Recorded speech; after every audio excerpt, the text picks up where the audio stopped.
শাশুড়ি যেভাবে তার ছেলেকে বড় করে। হ্যাঁ রে বাবা, একটু ঘুমা, একটু ঘুমা। তোকে নিয়ে আমি আর পারি না।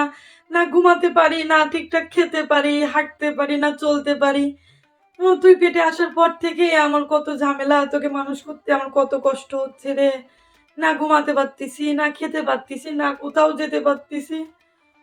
ঘুম টুম কিছু হয় না। তুই একটু ঘুমা বাবা, একটু ঘুমা। কি বলবো বাবা, মাজা ব্যথা করতেছে। সারাদিন আমার নিয়ে থাকতে হয়। তোকে কোলে নেব না তোর খাতাগুলো কাচবো, না কি আমি দুটো খাবো? আমি আর পারি না রে বাবা, আমি আর পারি না। উফ। মেয়ের মা যেভাবে তার মেয়েকে বড় করে। লা লা লা লা লা লা লা বাহ, আমার মেয়েটা কত ভালো। আমার মেয়েকে খাওয়ানোও লাগে না, ঘুম পাড়ানোও লাগে না, কিছু করা লাগে না। আমার মেয়েটা এমনিতেই সারাদিন চুপচাপ হয়ে থাকে, কত ভালো। মেয়ে মানুষ করতে কত সুবিধা, কোনো কষ্টই করা লাগে না। দেখো দিন কত সুন্দর ঘুমায় রয়েছে। তা মা তুই কোলে জ্ঞান, তুই নিচেই ঘুমায় থাক, ঠিক আছে?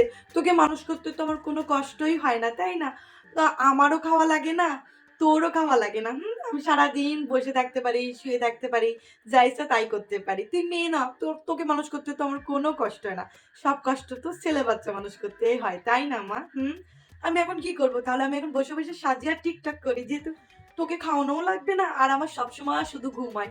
কারণ তুই তো সবসময় 24 ঘন্টায় ঘুমাস, তুই তো একদমই ডিস্টার্ব করিস না, তাই না মা?